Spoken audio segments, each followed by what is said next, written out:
Il y a fort fort longtemps, dans un village fort fort lointain, bien avant que le Père Noël ne distribue des cadeaux aux enfants du monde entier, il y avait une famille de lutins qui vivait dans le Grand Nord.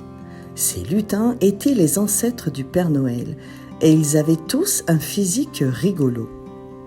Le plus vieux des lutins s'appelait Barbe Blanche et il portait une longue barbe blanche qui lui arrivait jusqu'aux pieds. Il devait la nouer avec un ruban rouge pour ne pas trébucher dessus. Il aimait fabriquer des jouets en bois qu'il offrait aux autres lutins. La plus jeune des lutins s'appelait Boucle d'Or et elle avait de magnifiques cheveux blonds bouclés qui brillaient comme le soleil. Elle aimait décorer les sapins de la forêt avec des guirlandes et des étoiles qu'elle faisait elle-même avec du papier et des paillettes. Le plus grand des lutins s'appelait Grand'Pas et il mesurait presque 2 mètres. Il avait de grandes jambes qui lui permettaient de marcher vite dans la neige. Il aimait explorer le monde et découvrir de nouveaux endroits. Le plus petit des lutins s'appelait Petit Pouce et il mesurait à peine 30 cm. Il avait de petits doigts agiles qui lui permettaient de faire des choses délicates. Il aimait cuisiner des biscuits et des gâteaux qu'il partageait avec les autres lutins. Le plus gros des lutins s'appelait Gros Bidon et il avait un ventre rond comme un ballon. Il avait toujours faim et il mangeait de tout. Il aimait faire rire les autres lutins avec ses blagues et ses histoires. Le plus fort des lutins s'appelait Fortiche et il avait des muscles saillants comme des rochers. Il portait un chapeau vert qui ne cachait pas ses oreilles pointues. Il aimait soulever des objets lourds qui impressionnaient les autres lutins. Le plus maigre des lutins s'appelait Maigrichon et il avait la peau sur les os.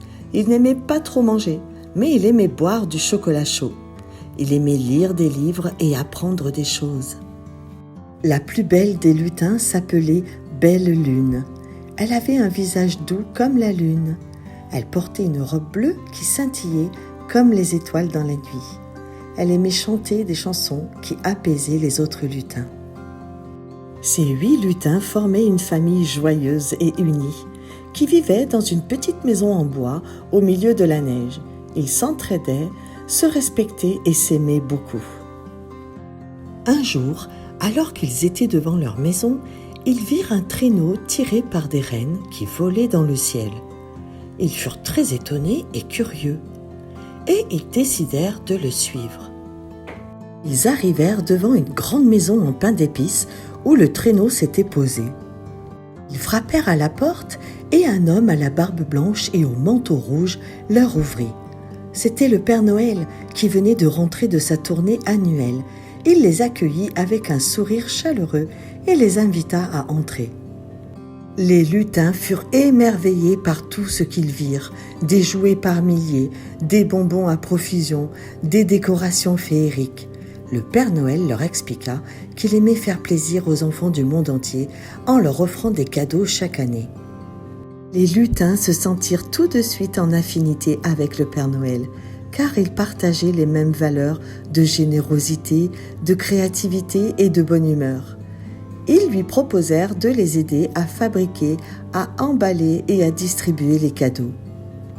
Le Père Noël accepta avec joie et il leur offrit de rester avec lui dans sa maison.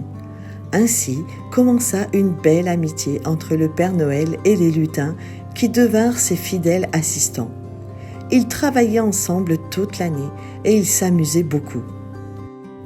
Belle Lune écrivait les aventures des lutins et du Père Noël tous les jours, afin de raconter aux enfants du monde entier de belles histoires pour les faire rêver et s'endormir paisiblement avant l'arrivée du Père Noël dans la nuit du 25 décembre.